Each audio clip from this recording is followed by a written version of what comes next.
સાહેબ હું કહે છે ખબર પેલા જય ભીમ કોઈથી ના ભીમ ભીમ એટલે નહીં ડરો એમ ડરવાનું નહીં જો ઉભારી જાય તો બીજા ઉઠા નાઈશો તો એને ના કહો જય આદિવાસી જય આદિવાસી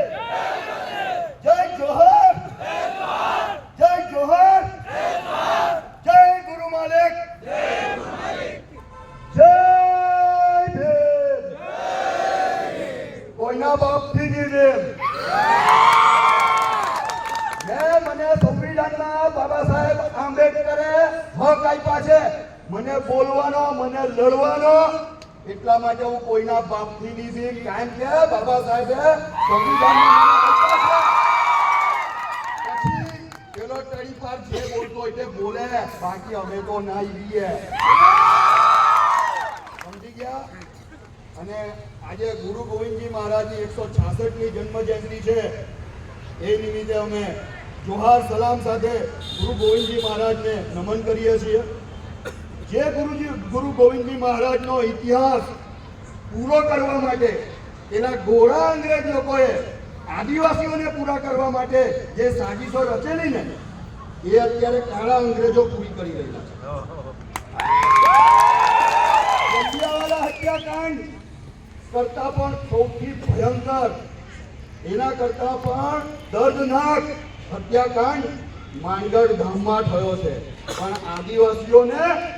બતાવવામાં નથી આવ્યું છુપાવી દેવામાં આવ્યું છે પણ હવે આદિવાસી તમારા બાપ બનીને આવી ગયા છે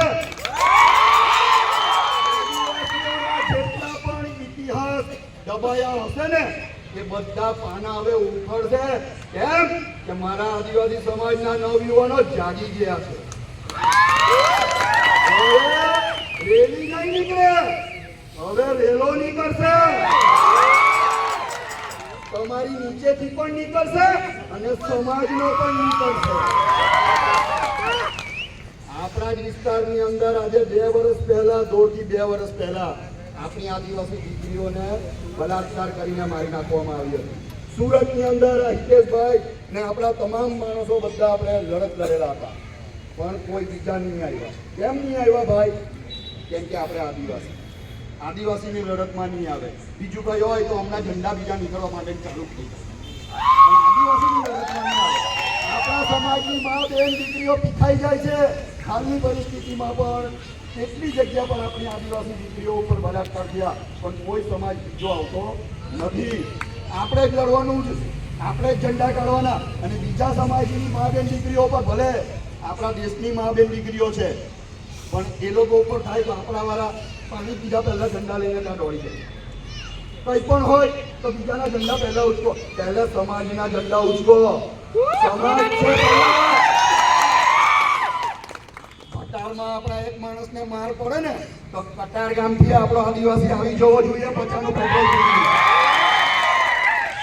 બરાબર પહેલે તમારી સંગઠન મજબૂત બનાવો સુરતની અંદર ઘોડા ફાટી જવું જોઈએ આદિવાસીને છેડે ને તો એક જ વાત યાદ રાખવાની આદિવાસી છીએ આવીશું મોડો પણ લાવીશું झुकेगा नहीं टूटेगा भी नहीं झुकेगा तो नहीं मगर टूटेगा भी नहीं ये आदिवासी है આપણા સમાજમાં સાહેબે કીધું તેમ કુરિવાજો છે ભાઈ કુરિવાજોમાં આપણે તો ચોખ્ખું જ કહી દઈએ કે આપણે અહીંયા છે ને પેલો બાજુવાળો કેટીએમ લાવે કે પેલી કદાચ ટીકો લાવે ને એટલે પેલો બાજુવાળો લીંબુ મરચા કરાવવા ના જાય તેને હપ્તા નહીં બનાવવા જાય લીંબુ મરચા બાંધવા નહીં જાય ત્યાં આગળ કે ભાઈ એના હપ્તા નહીં ભરાય ને એની ગાડી ગયેલી ખેંચાઈ જાય આમાં આપણો સમાજ પછાડી પડી ગયો આજે બીજા સમાજ અન્ય સમાજ જોઈ લો આજે પાટીદાર સમાજની અંદરની વાત કરું ને તો એની અંદર જે નાનો વ્યક્તિ હોય ને તો 1 રૂપિયો ભેગો કરે ને તો 1 કલાકની અંદર 10 લાખ રૂપિયા ભેગા કરી દે ને આપણા સમાજની અંદર 10 રૂપિયા પણ કાઢે ને તો મહિને 10,000 નથી ભેગા કરી આની થવું જોઈએ કારણ કે આપણે એક થશું તો જ સમાજ એક થશે આપણી આવનારી પેઢીઓને બચાવવાની છે આજે આ છોકરાઓનું ભવિષ્ય બચાવવાનું છે આપણે બસ એવું તારી મારીમાં પડી રહું ને ભાઈ તો એ નહીં ચાલે છોડા ફાટી જાય તમારા નીકળો. આ તો પેલા આવી ગયેલા તારા અંગ્રેજો ને હાટે પેલા બી આવી ગયેલા છે, ખબર છે ને?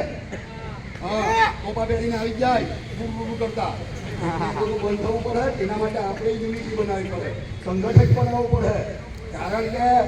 ગુજરાતની અંદર કદાચ પેલા ફાંકા ફોજદારી કરતા ને પેલા મગજમાં ડુમાળા વાળા કે ગુજરાતનો વિકાસ અમે કરીએ, ગુજરાતનો વિકાસ તમે નથી કરતા ભાઈ. મારો દાહોદ વિસ્તારનો આદિવાસીનો ખીલો એ વિકાસની અંદર મારા આદિવાસીઓનું લોહી છે. કારણ કે મારો આદિવાસી ઉપરથી નીચે પડી જાય છે, એને 1 રૂપિયો નથી મળતો. પણ હવે આ બંધ જે પણ હોય આપણી પર કશે પણ અત્યાચાર થાય ને બધાએ ટોળું ભરી જવાનું. એ પરિવારને સપોર્ટ આપો, આપણા નાનો વ્યક્તિને બરાબર કહી દેવાનો અમે આદિવાસી છીએ, અમે બાબા સાહેબની કલમમાં પણ માનીએ છીએ, બરાબર. પણ જો બાબા સાહેબની કલમથી મેળ ના પડશે ને તો બિરસાના તીર કાઢતા પણ વાર નહીં લગાડીશું. याद रखो, हाँ, पहले रोकेंगे फिर टोकेंगे, नहीं माने तो सीधा ठोकेंगे.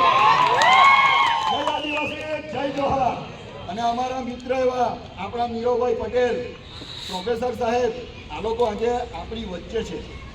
આપણા માટે ગર્વની બાબત કહેવાય કે આપણા સમાજની અંદર આટલા ઊંચા પદ ઉપર હોવા પછી પણ આપણા સમાજ સાથે છે,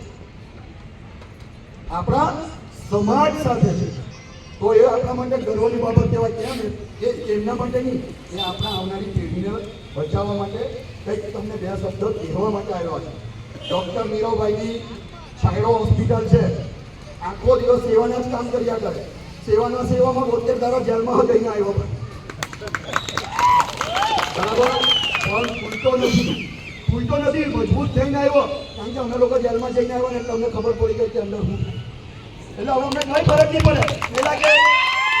તમારી પર આઈડી ઈડી બધું લગાડે. મેં કીધું ભાઈ એ આઈડી ઈડી તમે રાખો સાઈડ પર, તમે આઈડી લઈને આવી જજો હાંડા, બરાબર. તમારી આઈડી ઈડી કઈ અમને ચાલે નહીં. હાંડા તો અમને આઈડી આવી જાય ને હાંડા એટલે તમને છોડા ફાટી જાય. વ્યસનથી મુક્ત પણ થવાનું છે, પણ જનૂન ખબર રાખવાનું જ છે ને. જનૂન બરકરાર રહેવું જોઈએ આદિવાસી. જય આદિવાસી, જય જોહાર.